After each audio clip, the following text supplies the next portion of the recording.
Hey, what's up, everyone? John here from the Cast and Spear podcast, and today we have an amazing episode with Ken Schultz. He was a Field and Stream editor for over 30 years. He also wrote the Ken Schultz Fishing Encyclopedia, a 2,000-plus page all-encompassing fishing resource, which I highly recommend you pick up over on Amazon. We're going to cover a lot in this podcast. It's pretty long, but you're going to love it. We're going to cover mainly what it takes to get into, say, writing about like your passion. So how he got into writing about fishing and how to become a better writer. Then we dive into some Q&A from some questions that I got from Valentine Thomas and Luke Ovgard. And then we're going to wrap it up with some of his favorite fish to catch and where to catch them. So without further ado, please welcome Ken Schultz.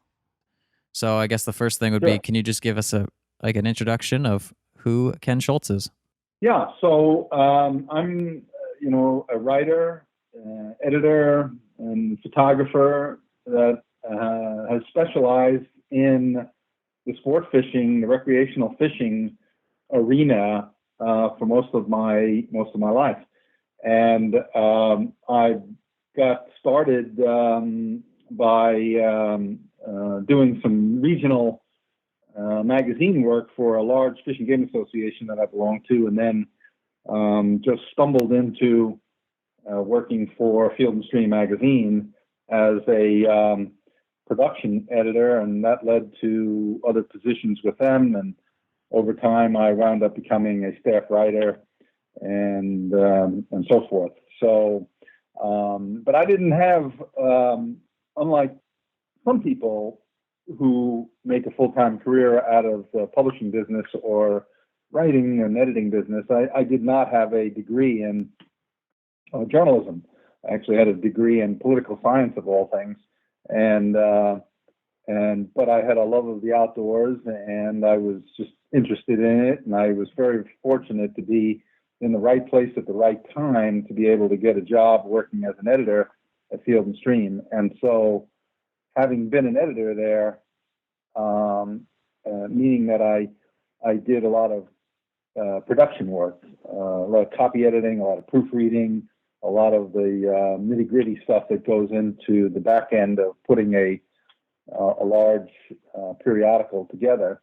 And that was a tremendous learning experience in many ways, but also from a writing standpoint, it was probably invaluable to me.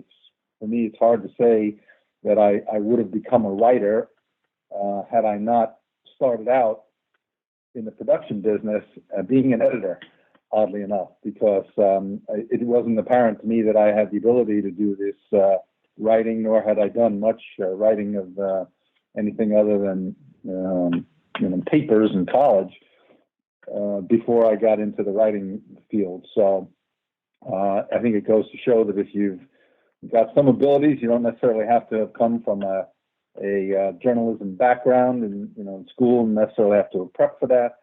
But obviously, I was very fortunate in having had the ability to read a lot of other people's work and to learn on the fly about the outdoor business. Field and Stream obviously was not just a fishing publication; it was a hunting and fishing publication, and so I had not been a hunter when I got into that, but I gravitated to that to a lesser degree than the fishing. I'm not as gung-ho on I hunt, but I'm not crazy about it, or don't do nearly as much of it as I do the fishing. And all my writing over the years has been on fishing topics, whether that be newspaper work that I've done, or magazines, or books, projects, whatever. That's huge. I know a lot of people that listen to this podcast like to write, and some might not be the best at it. So do you have any recommendations over your years of writing and editing that maybe 3 to 5 kind of best practices, outside of reading some of those, like the Red Book, or what was that book that is very popular by E.B. White? Elements of Style. Instead of having, do you have your own kind of Ken Schultz's Elements of Style? Well, I don't know. I think first and foremost, it's probably important to write what you know. Working on things that you're passionate about and you have some knowledge or special expertise or even just special affinity for, really, I think, helps you. If you're sitting down to write and you're going to start writing about things that you're maybe not as passionate about, I would think it's a lot harder, to really get yourself cranked up. And then, of course, you have to do it. You really, same as fishing, you can't just turn it on and turn it off. At least in the beginning, anyway. You gotta practice your craft. And I think one thing that I have said to other people, especially young people, because I have gone into classrooms a few times to talk to kids about the writing and publishing business, and my perspective is that it helps a great deal if you like to read. Reading widely, read a lot, read widely, read what you like, of course, but reading good writers and good writing will help you become a better writer. And so I was, even as a youngster, I was a very avid reader, and I think that helped me a great deal later on. So I always urge, particularly young people, I urge them to do a lot of reading. And nowadays there's so much to be read online, but it's not quite the same as reading literature or reading books. You certainly can read those in an electronic format, but reading good writing by good writers makes a big difference, I think. So what is on your bookshelf right now? Do you have any? It doesn't have to be just fishing books. I would like to know what you read in the fishing space as well, but do you have any book recommendations? Yeah, well, so I'm a big fan of novels and mystery novels. I prefer getting lost in those kinds of books. So I read a fair number of those types of books. Some of the bigger name authors like Grisham and Baldacci, I read quite a few of their novels. I've read. I'm particularly was very fond of Robert B. Parker. He wrote the Spencer series. Some of his stuff's been turned into movies and television programs. He was a great writer with terrific dialogue. So I liked his stuff. And I also was very fond of Dick Francis, who died a few years ago, and his son Felix took over his franchise. It's all about Dick Francis was he's a British writer who writes novels that all have some type of relationship to the world of horse racing. I know nothing about horse racing. The only time I ever even watch a race is when the Kentucky Derby is on TV. So I don't know much about horse racing, but I really like his writing, and I like reading his novels about the various components of the world of horses and horse racing, and he just does a good job with it. So another writer, he's deceased, and that's why I mentioned his son Felix collaborated with him in later life, and then has taken over and is now writing some of the same kinds of things. He's sort of like Mary Higgins Clark and her daughter. Forget what her name is, but anyway, so those are some of the things that I particularly am fond of. But then I've been fond of some of the books that Kurlansky has written. He's written a lot of books about things that were important to the evolution of our society, themed around natural resources. He's written a book about oysters and how important oysters were to North America in the early days of its development, and it was fascinating to read. Same thing with another one he wrote on salt and another one on cod, and they're very popular books. He's a very good writer, and those books obviously this is not fiction now, but those were pretty good books. So that's just some of the kind of stuff that I like to read. I'm not big on reading political books or biographies and that kind of thing. I'm really interested in that oyster book. My friend actually wrote a children's book around oysters to show how important they are for the environment. So I'd be interested to see what that one's about as well. It's exciting. Well, his name it's Mark Kalansky is the author, and that particular book was called The Big Oyster. And literally, it's I happen to have it, here in my bookshelf, and the subtitle of it is History on the Half Shell, and it's a fascinating, a terrific book. It got great reviews. The book did very well, and it's a fascinating look at how the oysters and the oyster industry and how prominent oysters were. A couple centuries ago in North America. It's amazing, just absolutely amazing, and very well written and tremendously researched. So that kind of thing is a great book. I think your friend would find it very, very enjoyable read. Perfect. I'll let her know. I think this is a perfect segue to get into the first question. So how did you get into fishing, and what inspired you to write nearly 2,000 pages for your Ken Schultz fishing encyclopedia? So let's take those things separately. First, how I got into fishing. I grew up in New York City, which I jokingly refer to as the fishing capital of the world, which of course it's not. But I was again fortunate in that my parents had a cottage north of New York City, about 50 miles north, in what then used to be called the country.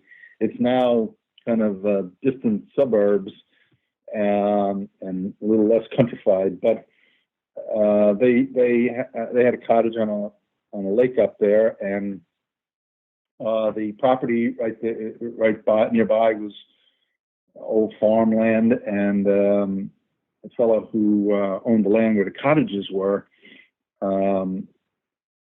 lived in a farmhouse there. He had a dock down on the lake, which we all used, and he had rowboats there, which he rented out, and he rented them to fishermen. I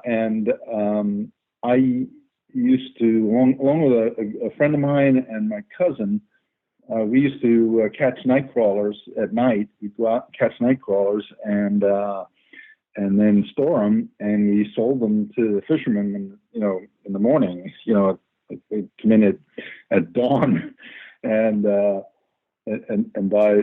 the worms. And so we had a little business going there in the summertime, and we used that to, buy camping equipment for ourselves. And then we'd go off into the woods and camp and, do some fun stuff like that. But I also got exposed to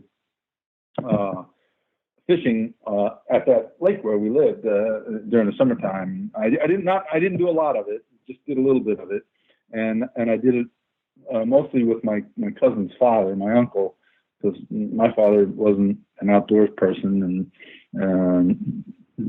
but my uncle, and nor was my uncle particularly, but at least he went fishing from time to time, and he would take his two sons and me with him, and so I'd get to do the fishing. But I got the bug, I really enjoyed it, and I think the main thing I can say is that I learned to swim there, and I wound up buying a couple of small boats when I was a kid, a little sailboat. I had a little hydroplane, and I just loved being on the water. I mean, to me, that was the main thing. I just really, and still do, enjoy being on the water. And when it comes to fishing, even today, I'd rather go out in a boat and fish than fish from the bank or wade or that kind of thing. I love being in a boat. I love being out on the water. and so that all kind of grabbed me, and I just started on my own getting into doing a little more fishing when I got a little bit older.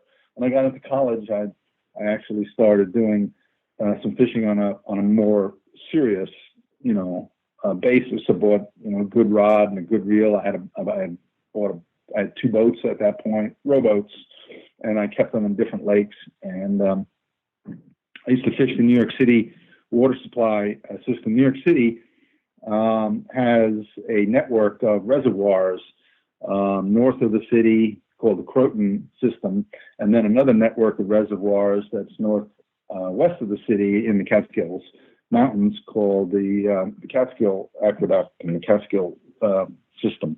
And people are allowed to fish on those, but only with boats that are left on shore. They're chained to a tree. You're not allowed to use a motor, even an electric motor. So it's strictly rowing and very tightly, controlled, even more tightly controlled today than it was then.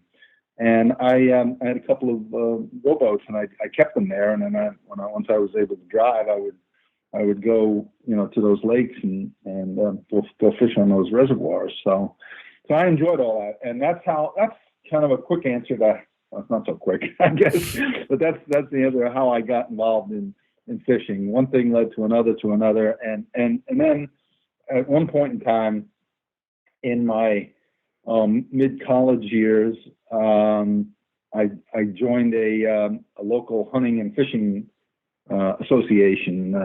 You can call it a club, but it was a very big group that at the time had about 3,000 members, and they used to have a show, and they'd have people come and talk and give exhibits and just a lot of things. And so I went to some of these lectures. I'd learn a little bit, and I'd meet people here and there, and I just started learning and going out and doing, and that's how I got into fishing, and that too led me into being part of that group.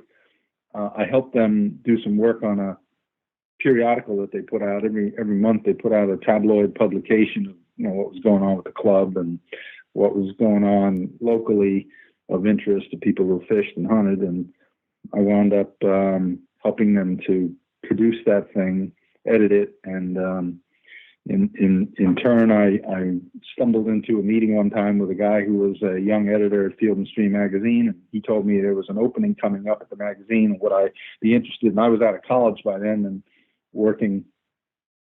I was actually working for the Federal Reserve Bank when I got out of college, and I was already married too at the time, and so he told me who to send a resume to if I wanted, and I said, "Geez, what have I got to lose?" I had no idea that they would hire me. I thought I was not even remotely qualified for this, but I was in the right place at the right time, and I got hired. So anyway, one thing led to another. My interest in fishing led me to a club. Getting part of that club helped me learn a little more, which led me to working on a publication they put out, which led me to stumbling into meeting a guy who worked for Field and Stream, who told me about a job that was coming open, and it's just kind of took a turn down one road and then another turn, and there you are. That's how it worked out. Absolutely. I feel very similar to how I got started with fishing. My uncle also has two boys. He's the one who kind of got me in. My dad, he took me a few times, when we would go camping, but it was really my uncle who got me in. So I was like, oh, that sounds very familiar. I love it. Yeah. So once you may, oh, go ahead. John, you may know that that actually it is family members and family friends who generally are responsible for introducing most people to fishing. There's many studies that have shown that a high percentage of people who fish were introduced to fishing, by family members, and they may at some point, in their early work life get away from fishing, and then they may come back to it later on, and get more serious about it. But it's often that early youthful introduction that kind of sows the seed for later on. I'm following that exact path right now. I used to go out a lot as a kid, then went to college, kind of dropped off, and now in my 30s, Yep. coming back with a vengeance. Yeah, very common. Yep. So now you were at Field and Stream for a substantial amount of time. How many years? How many years, just from my knowledge? In total, I worked for Field and Stream for 31 years. Whew, that is quite the record right there. To stay with that company. Yeah, that's a long time. So then what made you go say, all right, time to write almost 2,000-page book? So I had been working for Field and Stream almost 20 years, not quite that, maybe. But in 1991 is when I decided to pursue that project. And what happened in 91 is that the fellow who had been a long time writer and fishing editor for Field and Stream named A.J. McLean, he passed away. And McLean was, and a lot of people now today are not familiar with him or with his name, but he was a phenomenal writer, extremely accomplished individual, and a very prolific writer. And he had produced a fishing encyclopedia in, I think it was 1965, and then he did a revised edition of it 9 years later in 1974. And when he died in 91, that book had not been updated, and it was then 16 years old and very dated looking. Things changed greatly. I mean, they're changing greatly all the time, but in the world of fishing, things changed enormously from the early 70s for a period of at least 20 years. There were all kinds of changes. There weren't even graphite rods, in the early 70s, hardly. I mean, there's so much change, and in terms of techniques and everything, that his book was greatly outdated. And I went, when I thought about this after he passed away, I went to his publisher, which was Henry Holt. It used to be called Holt, Reinhardt, Winston. And I contacted them and I said, this book is really old, it's outdated. And it had been a very, very successful book. And so I said, this needs to be updated. I said, I'd love to, take what McLean has done and bring it up to date, and could we, would you be interested in that? Can we do that? And they had no interest in it. They just were not interested in doing that, really, at all. And so I said, well, let me see if I can find a publisher that believes in this project, and I'll do it. I'll just do a new one, from scratch. And so that's what happened. I was very fortunate to find a publisher. It started out being Macmillan, which was then a division of Simon and Schuster, and the specific person there with the title of publisher that I ran into and talked to was a woman named Natalie Chapman, who coincidentally had formerly worked at Holt, Reinhardt, and Winston. And so when I came to her and told her who I was and what I wanted to do and the book that I wanted to supplant in the marketplace, she knew it. She knew the book. She knew it had been successful. She got it instantly. So we hit it off, and she said, "I think that's a tremendous idea. I want to do it. you sit down and write up a full proposal, send it to me, and we'll go from there. And that's how it happened. So that's, it was 1991, 1992. It took a while to, get the proposal all together and get a contract done and everything else. But, and then it took, 3 to 4 years, no more than that, to get the whole, to actually accomplish, finish the whole book. But nevertheless, that's how it started. My dates might be off a little bit because the book the Encyclopedia actually came out at the end of 1999. It has a copyright date on it. It says copyright 2000, but the pub date, the publication date, was technically November of 1999. And when which I found out at the time, I guess when you come out that late in the year, in the calendar year, with a new book, you can put the next year's copyright date on it. I don't know. I can't explain it to you, but that's what happened. The book technically came out in time for Christmas of 1999. It was published in early November, but it has a 2000 copyright date on it. So anyway, it took almost 2 years for them to put it together, and it took me 4 years. So I'm going back. It was really around 95, 96 when we actually first started on it, something like that. Well, it's cool. I have McLean's Encyclopedia right next to yours on my shelf. No kidding. So yeah, I have Good it. For you. The New Standard one. Is it the 75? Is it the 75 one? The updated New Standard Fishing Encyclopedia with the trout on the cover. That's probably it. Yeah. So I had that one, and then that led me to yours, and then I just picked up both of them, and I was like, this is enough material to last me my entire life to figure out. So I'm curious on how you got, did you kind of use his as a scaffolding of kind of like, these are the topics, and now I got to see how to improve, or like how much was it your own kind of like purely from scratch? I'm just curious because like I have a lot of people that I know who've written books, and I kind of see how hard it is to write like a 250-page book.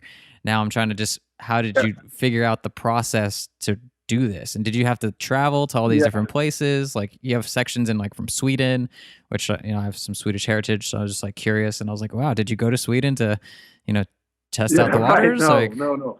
So if you look in the beginning of my book, you will see right after the introduction, there's several pages of acknowledgments, and there are very brief bios of people who contributed to the book. So no, I to get to your original question, I followed McLean. He devised a template, and it was a great template. So I followed his template in producing, a new version with my name on it. The one big thing that I did differently is that I followed, I think, a more conventional encyclopedic format with the terminology, because if you look in McLean's book and you wanted to look up largemouth bass, you'd have to go into the L's to find it. And my feeling was it should be under B. It should be bass, largemouth, or trout, rainbow, that kind of thing. And he didn't do that. And I felt that it made it harder to, unless you had some idea, where to go look, you wouldn't know that. And I felt intuitively, the better way to do this was to follow a more encyclopedic procedural by following that system of organization. So that's one big difference that I did. And then I just I literally just sat down, and it's an enormous task, and trying to identify the information that just the topics, let alone the content within the topics, is a huge project unto itself. So I spent months and months and months just making up lists and trying to figure out how to organize the information, what information I needed, how to organize it. And ultimately, what I did, in order to make things simpler on myself, I started thinking in terms of large categories of information. So there's essentially, the way I did it was I came up with 5 overriding themes. One of those would be the species, the life history information about individual species of fish. And there's like over 400 species of fish that are detailed in my book. And then there's fishing techniques. So, I started trying to categorize all of the different techniques and list, and sort of make sure I had everything, that I could covered. And then there's let's see, what else? Locations, of course. That's the International Angling Guide part of it. I mean, that's what McLean called his, the International Angling Guide, and we called ours, Worldwide Angling Guide. And literally a third of my book is devoted, to that. Those are destinations.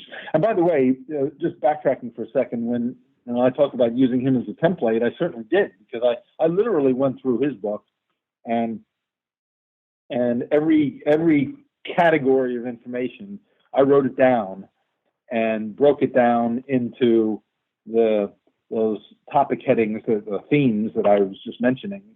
And then I would sit down and say, all right, I know I got to, write the modern version of these things, but what's not here? What needs to be filled in, to make this really complete? And so so I used him as a starting point, and then I would say what species, are missing, what techniques are missing, what locations, what else do I need to put in here, that kind of stuff. So that's how the list just kept growing and growing and growing, and that's how I, started, planning it all out.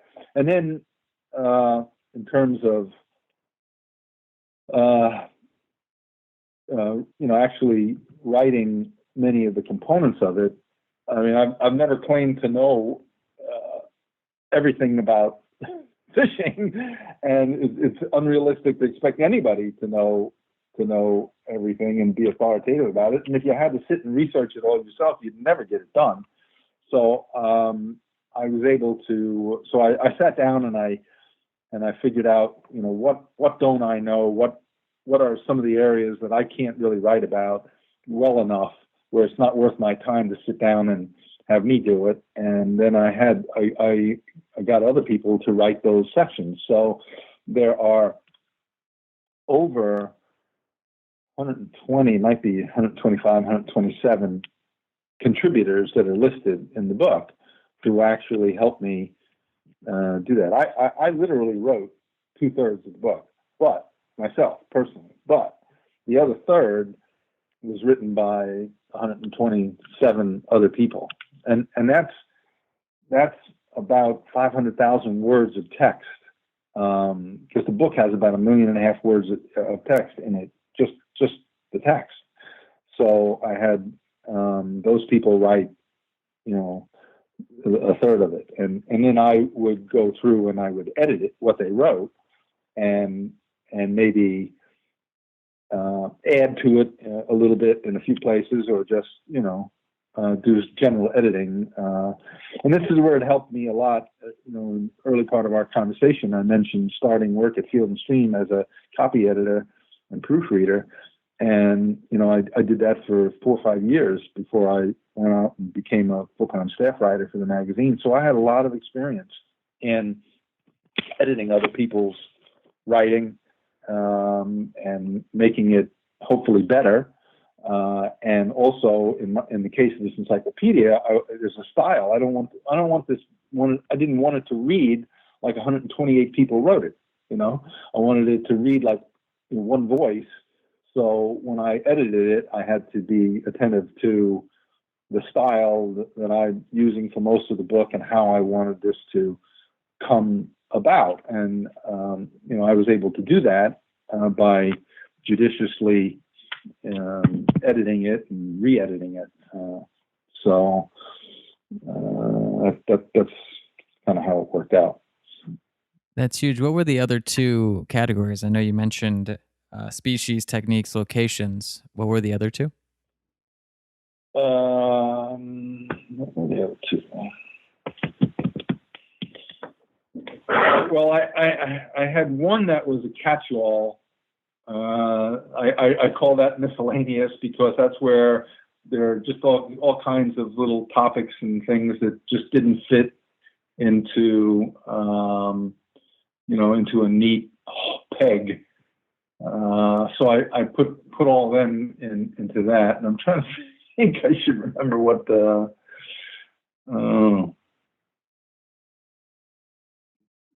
Not sure now. Oh, it's all good. I'll tell you what. I can figure this out because I'm in front of my computer as we're talking, and if you'll bear with me for a moment, I can figure it out because I've got all this stuff obviously on my computer. I haven't dealt with this in quite a while. Oh, of course, equipment.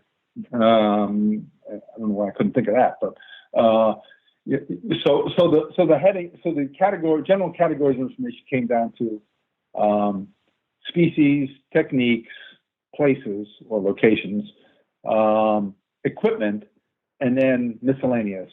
So maybe a conservation topic, for example, might come under miscellaneous, and there might be a bunch of them, but that's how I try to segment things that didn't neatly fit into equipment. There's a lot of space devoted in the encyclopedia to different types of equipment, what they are and how they're used, and all that sort of thing, from many different types of lures and rods and reels and accessories and so forth. So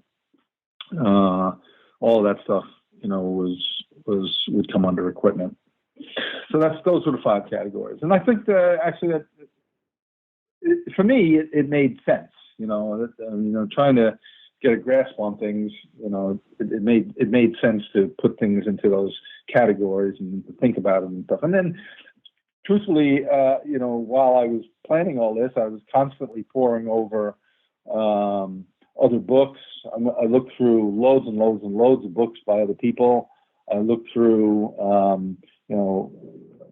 at that time I had subscriptions to a lot of different fishing publications.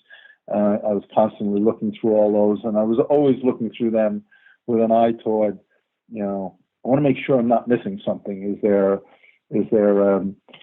some terminology or some technique or something, that may not be foremost in my mind, but I don't want to leave it out. I don't want to forget it, and so, I would look through those things as I went on. And then, there was always some things that could get added in later on, because it took 3 years to do all the writing, get it all together, get everybody's work together and edit it and everything else. So, there were some things that got added later on. I have to say, I went overboard without a doubt. The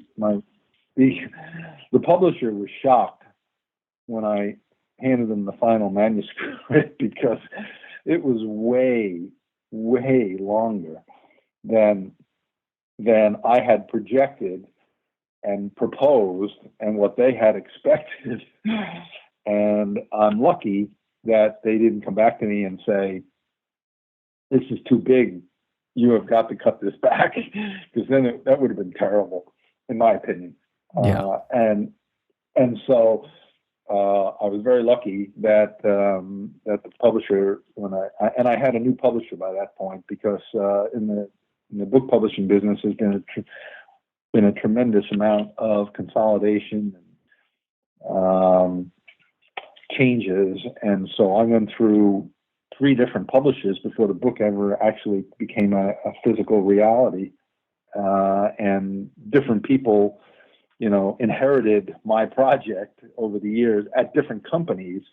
And so we were lucky. It was never actually intended to have my name on it. It wasn't supposed to be Ken Schultz's Fishing Encyclopedia. In the beginning, it was always going to be Macmillan Fishing Encyclopedia. Macmillan, which is a very well-known, very big publishing company, was then owned by Simon and Schuster, and that woman that I mentioned to you, this woman Natalie Chapman, she had a book that was at its time. I'm not even sure if it's still published now, but it was the Macmillan Baseball Encyclopedia, and it was a big reference book. And mind you, this was a little bit before all of the tremendous electronification, if you will, of stats and statistical information, which is now available at the drop of a hat. But Macmillan had all this kind of information that was in a book that they put out every year or two. It was called the Macmillan Baseball Encyclopedia. It did pretty well. And so they were planning to call this, and my contract reflected that. And all the terminology we were using at the time was the Macmillan Fishing Encyclopedia. That's what it was going to be called. But portions of Macmillan got sold to a publisher called Pearson, and Pearson then went and sold it to an outfit actually out in California called IDG. IDG Books were the creators of the very, very successful Dummies series. You may be familiar with the Dummies Guide to Plumbing and the Dummies Guide to wine, and there was just a huge array of those, and they wound up buying a whole part of the list of Pearson, and the book was at Pearson was still going to be called, because they bought Macmillan, it was still going to be called the Macmillan Fishing Encyclopedia, but literally at close to the 11th hour, the person who was in charge at IDG said, well, we're not calling this the Macmillan Fishing Encyclopedia because we don't give a crap about Macmillan anymore. This doesn't mean anything to us. So they said, let's put his name on it. And they put my name on it. Instead, that's how it actually happened. But it had been the Macmillan Fishing Encyclopedia up until pretty much the last minute. Now, do you plan to revamp and update it again, or is this the final one that you want to be a part of? Well, John, that's I will freely admit it's a sore topic. When Natalie Chapman, the original publisher of this book, signed a contract with me, and because she was familiar with McLean's book, and she knew how outdated his book was, and she and I totally agreed that it was not our intention to do this one time and then walk away. We intended to come back, and it doesn't say this in the contract. I mean, there's no legal obligation, but we, assuming that the book sold, well enough to warrant it, our intention was after 10 years to come back, take a look at this, see if we couldn't, revise enough of the book to make it, a new edition of it, and come out again, and then do it again, after that, and keep it as a franchise and keep it going. But unfortunately, as I just mentioned before, when the book finally got published, Natalie had nothing to do with it because she was off working for another company, and other people inherited this. And the people who inherited it did not have the commitment to it that the original, publisher did. So they were kind of stuck with it. And we had a contract, and the book was very far along, and they wanted to get their money out of it, so they we still had it. But an example of some of the problems that caused was that I always believed, as soon as that book was published, I believed that the best future for it was in a digital version. And I begged them and begged them and begged them to come out with, then it would have been a CD, a CD version of it. Later, a CD or a DVD version of it or something. And I wanted this book available in electronic format so that it could be totally searchable. I mean, I believe then, and I think, time has proven it correct, that, the future for such huge amounts of content is in an electronic format. And I wanted it to be available in an electronic format so it could be easily searchable and readily updatable, and on and on. And ultimately you could add video to it and a lot of other things that you can't do with regular physical book. And they didn't want to do it. It cost a lot of money to produce this book, a lot of money. And so they had a very big investment in it. And part of the money that Macmillan came up with to produce the book came from one of their divisions, which was not Natalie Chapman's division. They had a new division called the digital division at Macmillan, and they were starting to produce some digital version, some CDs, books on CDs, and that kind of thing. And so they weren't ebooks just yet at that time. And so they put some money into the pot, but they folded. I don't know what happened at Macmillan, but the digital division ultimately was wiped out and didn't exist by the time the book came out, and nobody wanted to do they didn't want to invest in putting out an electronic version of it, a CD version of it. So to this day, there is no electronic version of this book, which I feel particularly bad about, because I feel that will be the future of it. And anyway, just to tie this off, what ultimately happened is IDG was acquired. IDG was acquired by John Wiley and Sons. John Wiley in Hoboken, New Jersey, is a very, very big, prominent publisher, particularly of textbooks and professional books, that sort of thing. And I ultimately did 2 books for Wiley, but Wiley, in addition to having the Dummies, had a similar series to the Dummies. I forget what they called it. The Idiots. They had the Idiot's Guide to, fishing, the Guide to winemaking, whatever. They had that whole series. So they own both of those, the Dummies and the Idiots series. And but long and short of it is, they too sold. Got out of the sports book business and the cookbook business, which they were in, and a lot of other things, and went back to their roots with business and professional publishing and textbook publishing. And they sold the stuff away. And it got acquired, my book, and a couple hundred other titles were acquired by a publishing company in Nashville called Turner Publishing. So my book is now, my contract, the book and everything is owned by Turner. And I've been unsuccessful in getting Turner to see the value in doing a revised edition. And I think it's strictly a monetary decision on their part. It would cost a lot of money to update it. It would cost a lot of money to, not only update it, but also do the technical productions that would be necessary to create an ebook and so forth. And they haven't wanted to do it, and we're stuck. I can't go and my contract prohibits me from doing another fishing encyclopedia, so I can't sit down and say, well, I'm just going to do, the 2020 version of the fishing. I can't do that. So I'm stuck between the rock and a hard place. The publisher doesn't want to do it. They have the contract. I can't do a new one on my own, and it's very, very frustrating to me. So I would love to do an updated version of it. There's a very prominent spear woman named Valentine Thomas, and she really wanted to know from you, what's your take on harvesting billfish and why? I'm not a big game fisherman anymore these days, and so I'm not personally in that sphere. But I frankly don't see any reason to be keeping those fish, and so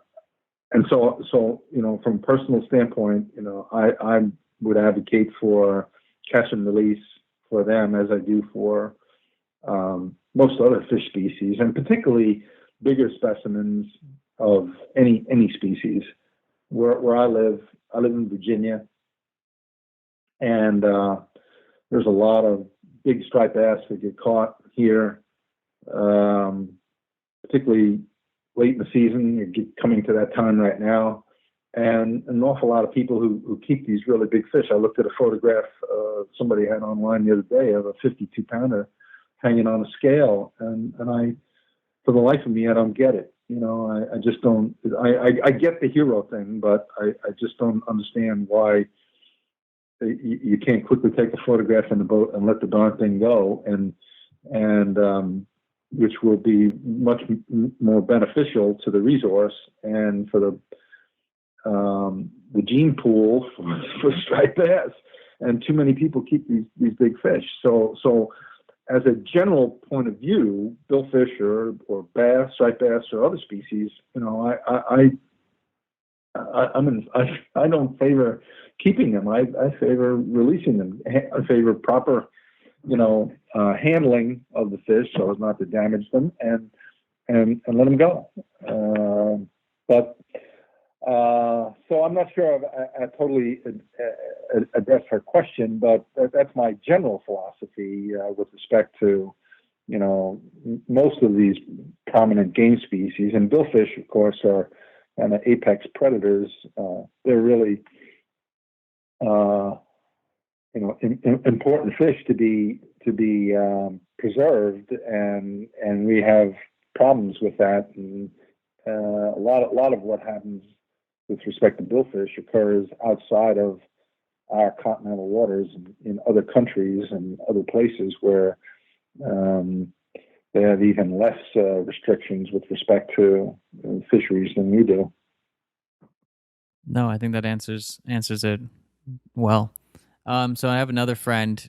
His name's Luke Ovgard, and he has a website called Caught Ovgard, and he wanted to know, from a scientific perspective, can the Pacific Ocean sustain the heavy dragnet fishing, or should commercial fishing move to a more sustainable hook and line requirement?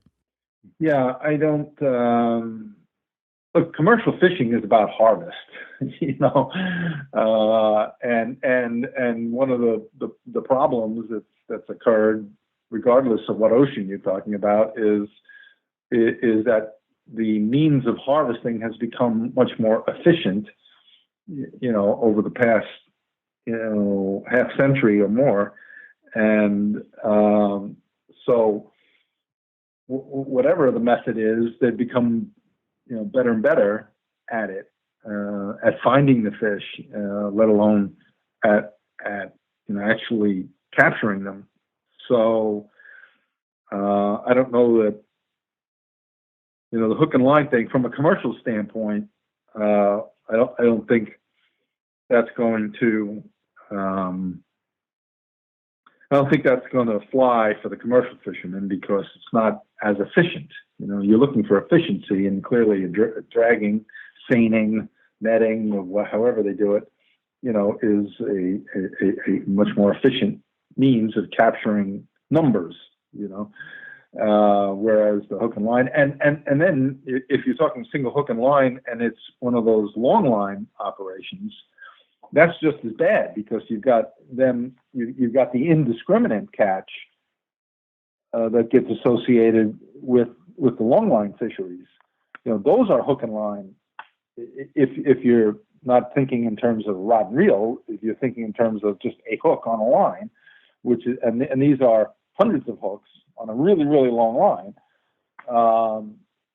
There's indiscriminate catch of all kinds of things, including non-fish species. So that bycatch is almost reprehensible, and so I don't know that you're. I mean, a scientist, and I'm not a scientist. Maybe scientists could tell you, well, it's not as damaging as the dragnet fishery. Clearly, dragnets are damaging, but the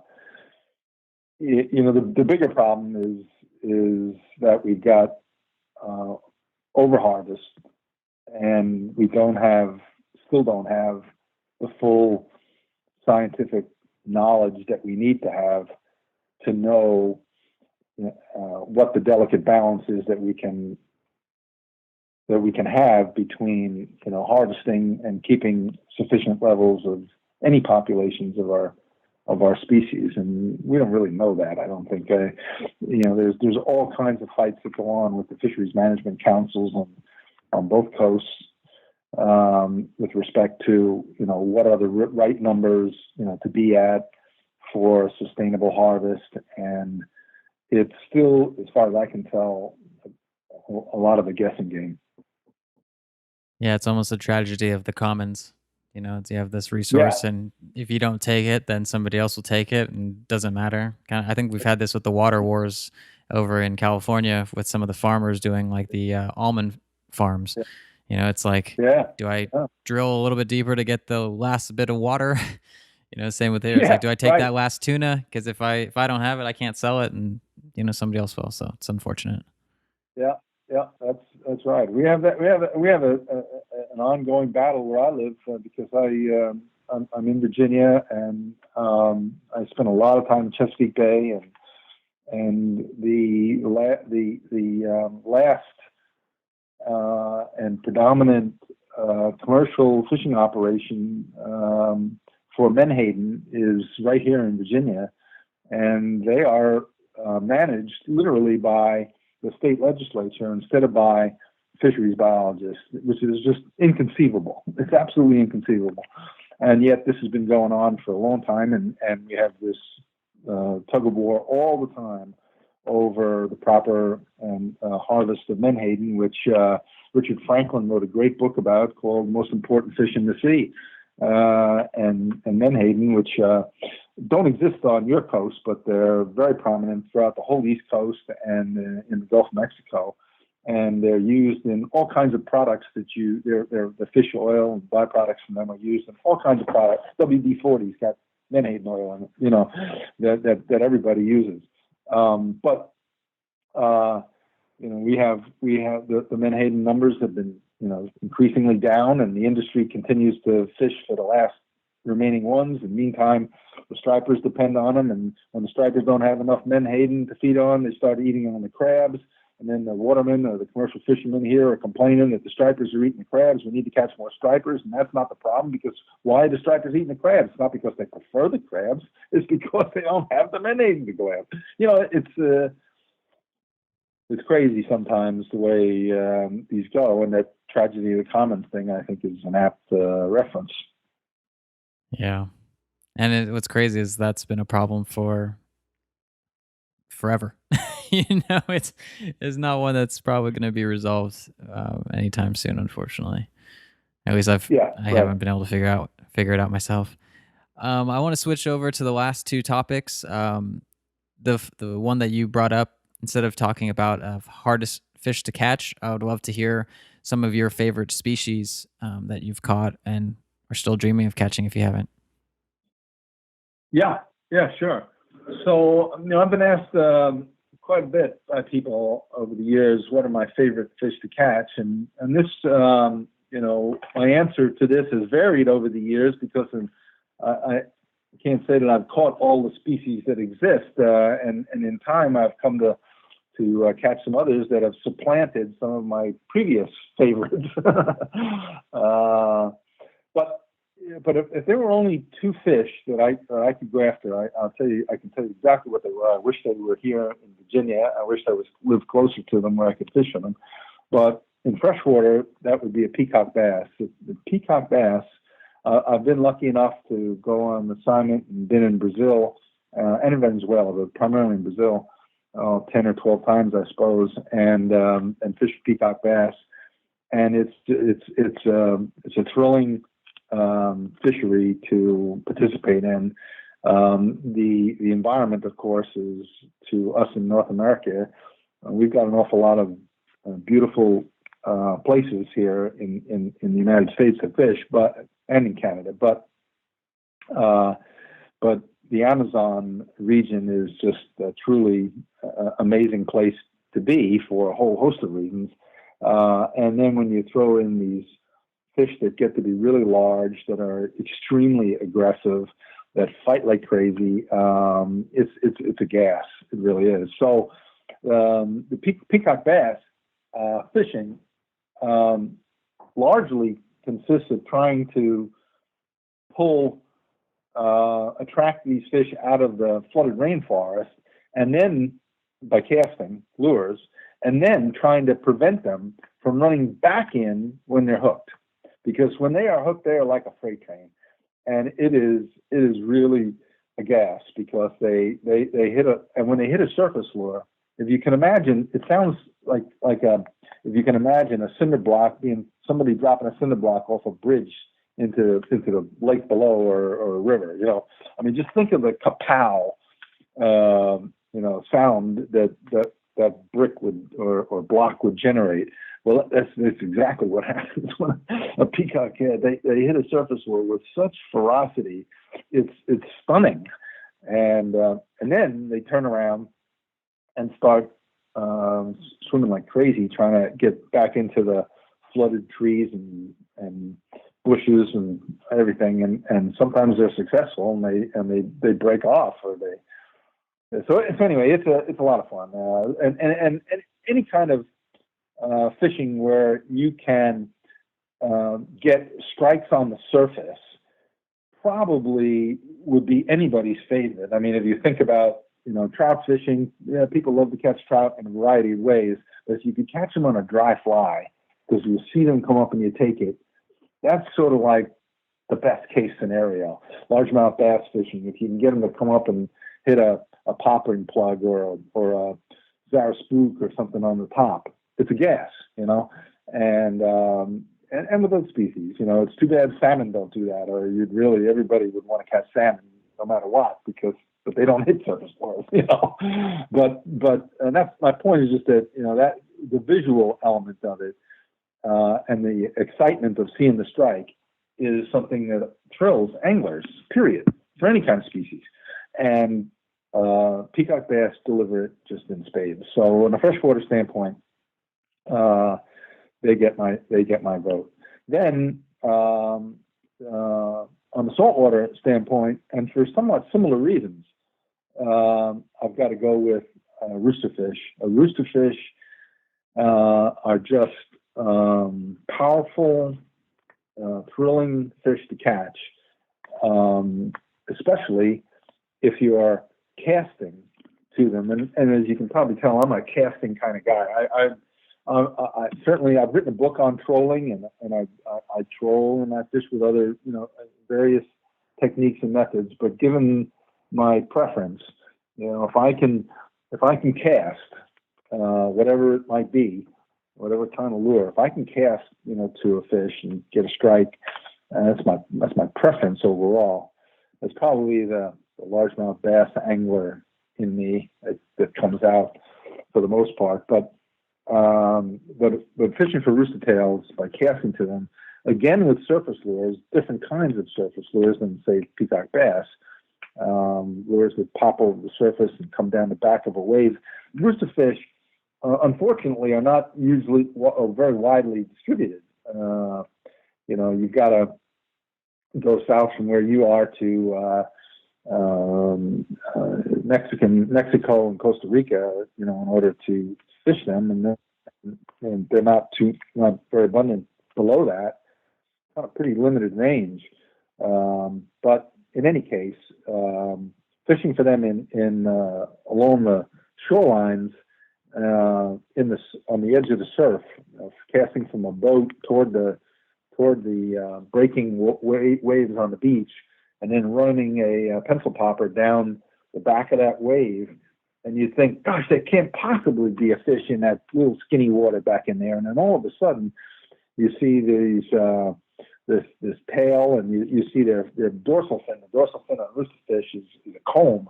That's why they're called roosters, because it's got this comb-like appearance, and there's, I think it's 7 of these little striated comb-like fin portions that come out of the water, and they're chasing your lure back and forth, and then all of a sudden they hit it with a thunderous wallop, and they're really strong, fish, and then they run off like crazy, and it's like, wow, I wish I had them at home, So those two species get my. There's a lot of really good fish to catch. We're really very fortunate in North America to have a lot of very good predator fish that are a lot of fun to catch, and in some instances really good to eat too.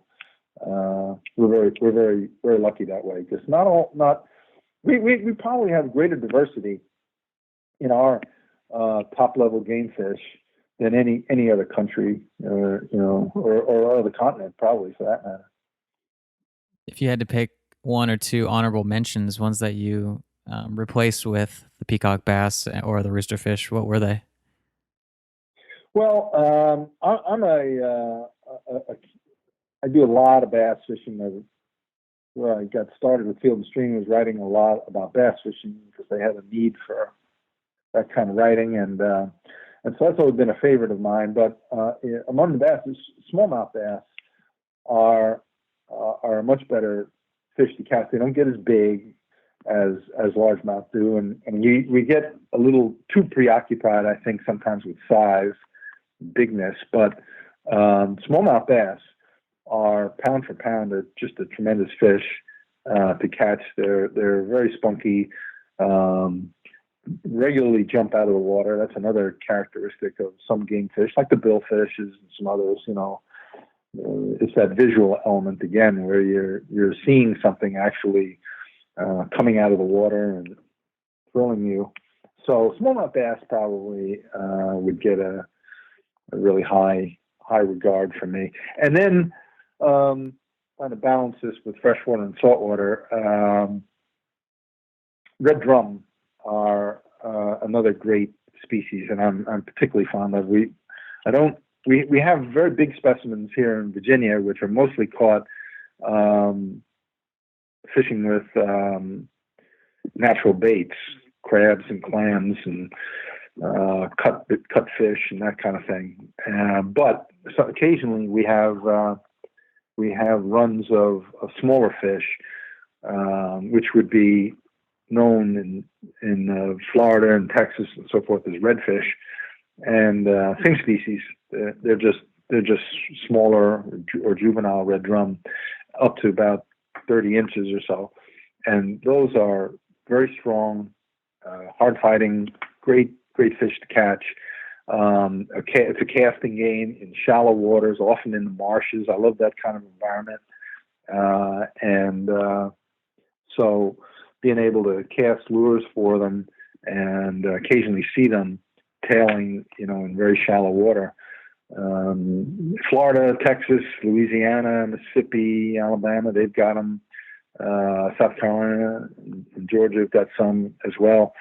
Where I live in Virginia, we're on the fringes of their range. Although with climate change being what it is, if I live long enough, maybe it'll be more abundant where I live in town. I think that's probably in the cards, but I don't know how long away that is. But anyway, they're a great species of fish to catch, and so they did get a very high vote from me too. That's exciting. You're the second person who mentioned the peacock bass, so I almost need to go buy my ticket to the Amazon instantly. So much has been said about these peacock bass. I'm just getting excited about it. They are. It's a lot of fun. A lot of fun to catch in a totally unique environment, because we just don't have that kind of jungle like environment here in the U.S. And it's a casting game. There's no trolling. Well, you could do a little bit of trolling sometimes, but for the most part, it's a casting game. And the most exciting part of that is using these big surface lures with propellers on the front and the back, and so you rip them, and you got it. I'll tell you, if you do it right and you do it all day long, you're whipped at the end of the day, because it's a workout. You need a pretty stout rod.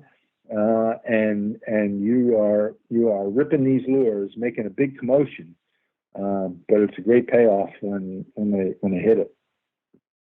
Awesome. So the last question I have is, can you go into a little bit about maybe your top 3 or 5 favorite places to fish? I'm guessing the Amazon is one of them. Yeah, sure, that's right. Yeah, that would be one, for the reasons that we just discussed. That would be one. Um, Another place I'm very, very, very fond of is British Columbia. I was fortunate when I worked Field and Stream to get to go to British Columbia a bunch of times and fish for both trout and salmon, but especially for Chinook and coho salmon on the coast and in some of the rivers.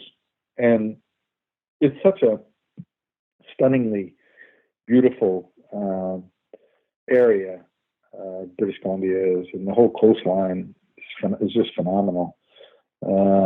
That I feel that's just a great. And obviously, we're talking a pretty big area here, but Vancouver Island is a beautiful place, as is Prince Rupert and up further north, and it's just a lot of places in British Columbia where you can't go wrong in terms of beauty. And then the opportunity to see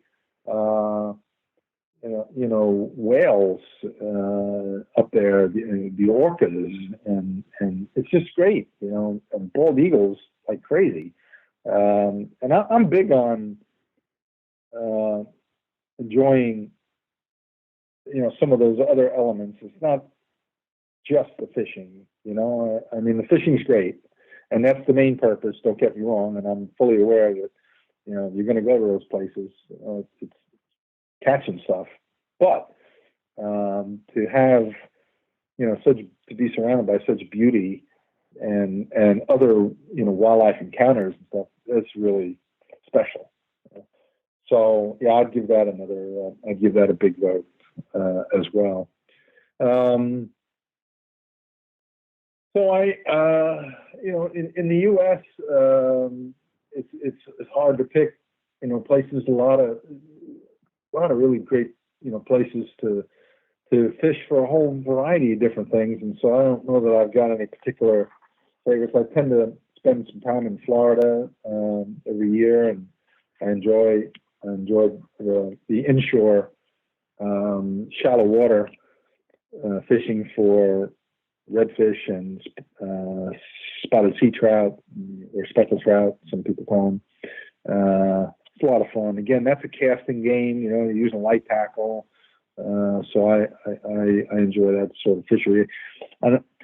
Florida's known for tarpon, but I never spend time on tarpon. And I don't fish for billfish. Excuse me, for like the tuna. At this point, it's kind of like, that's a lot of work, pulling those things in. I'd rather fight something for 5 minutes or so and let it go, and we're done. I don't want to spend a half an hour yanking a tuna in, or an hour, heaven forbid. So when I was younger, yeah. Oh, I was gonna say, like, if you're in Florida, have you ever done any, maybe back in the day, some spearfishing? I know that's pretty popular out there. Or are you mainly just a pure cast guy? Yeah, I never have. I've never done spearfishing. I've never been. I kind of regret this. I have to say, I've never been scuba diving. And for somebody who really enjoys the water, and I love aquariums. Whenever I'm anywhere near someplace that's got a good aquarium, I go to it. I love to go, watch the fish in the aquarium. But I never took up scuba diving, and I don't know why. I just because I'm a good swimmer, and I used to be a lifeguard for a while, and I love the water. So, but I never have, and I've only fairly recently done some snorkeling a few times. I love it. I go snorkeling. I think it's great. I love to go snorkeling. But I've never been spearfishing. Never held a spear gun in my hand. Right. Well, I think it's never too late to try scuba diving. That's something that I know a lot of people who took it up later in life, and they love it. Especially that kind of feel like they always say, what was that Jacques Cousteau quote?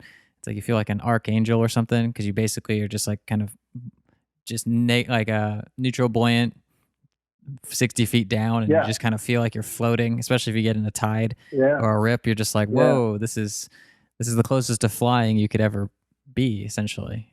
So yeah, I wouldn't give it up, man. I would go try it if I were you. yeah, yeah. And I've got a friend who's a diver too. He was a former National Park Service park ranger, and as part of his duties, he used to do a lot of diving, and he goes down to Tortugas and to the Keys and dives a lot. And yeah, he's told me a lot about it, and I'm kind of like a little envious. I'm like, I really probably should have done this. So you're right. I mean, it's true. There really isn't, I don't think any particular reason why I couldn't go out and give it a try, whether it's the spearfishing or not, or just even the diving. Would be cool. Especially if you like the aquariums. It's no better place to be in the natural aquarium. And the fact that Yeah, you like right. Oh, snorkeling too already, it's like it's all you have to do is throw on a pole spear or a spear gun and you're spearfishing. It's really no different. If you can hold your breath and go down right, 10, 20 feet, which, takes a little bit of practice, but that's not that difficult. You'd be right in there. Maybe right. this is the second evolution of the fishing, your fishing game later in life. That's right. That's right. Yeah. Well, it would give me a whole nother perspective too, wouldn't it? Absolutely. If you ever come to California again, or I'm actually going to Virginia, I think next year. So one of these times we're gonna have to meet up, and I'll bring some equipment.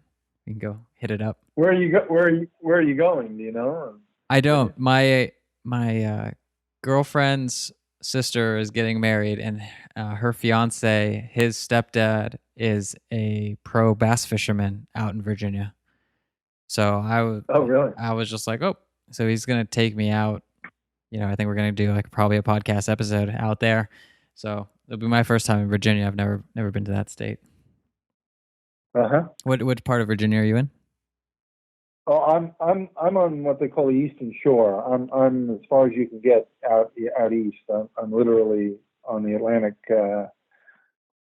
Ocean side of things, and I've got it's the bottom end of the Delmarva Peninsula, and you've got the Atlantic Ocean on one side, and Chesapeake Bay, which is it's the hugest, biggest estuary in the United States. Is on the west side, and the Atlantic Ocean's on the east. So we've got water all around us here. That's awesome. Well, that's the last question I have. Do you have? Do you want to let our listeners know how they can reach out to you? Maybe even plug your book, that kind of stuff. Yeah, sure. Right. So they can reach out to me through my website, which is kenschultz.com. I'm not as good as I should be at updating it and refreshing the website, and I keep saying, I got to get back in there and fix that up a bit, but I haven't lately. So, but yeah, it's there. The book itself, I don't sell any books myself any longer through my website. I use it as a tool to just let people know, what's out there, and that I'm going to, and where they can, go to find it online, which is all the obvious, places. From online resellers, sellers. And then I guess the other thing I would mention is that I've been doing for 12 years. I've done an annual page-a-day fishing calendar. Had been pretty successful. The publisher that had been doing it has got out of the business, and so we have a hiatus this year. There's no 2019. I wish I could tell you that there was a 2019 calendar. There isn't for the first time in 12 years. But I just completed work with another publisher for 2021. So we will be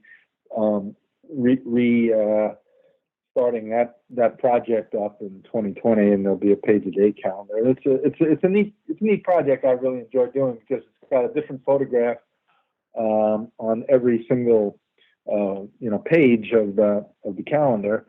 And a fishing tip that's the photo is related to the tip. The tip is related to the photo, vice versa. So it's a fishing tips calendar but with some decent, photography on every page. It's a neat project, and Willow Creek Press is going to produce it for 2020, but that won't be available till next fall. That's awesome. Do you have any socials that people could hit you up, like Instagram, Facebook, Twitter? No, I've stayed out of that realm. I actually do. I do have a Facebook page that I was working for About.com, and I had created a About Fishing Facebook page, About Fishing with Ken Schultz, and so that's still up there. But again, I've been pretty lax about updating and posting new material and things to that. So, but I'm not on Twitter or on Instagram. Well, that does it for this episode of the podcast. I hope you enjoyed it. I sure did. Big thank you to Ken Schultz for taking the time out and giving us some of his wisdom. Please go say hi to him at kenschultz.com. And if you wouldn't mind, I would love it if you could also go to iTunes and leave a rating and let me know how we're doing on this podcast in the comments. I read every single one. I just want to make sure that I'm giving you an enjoyable listening experience. So if you want to hear other stuff or me to focus on other topics, let me know, and I'll do my best to get that happening, make that work. And if you have anybody who likes to fish and would like to listen to a new podcast, please share this episode with them. That would mean a lot to me. And until next time, keep those lines tight, everyone. See ya.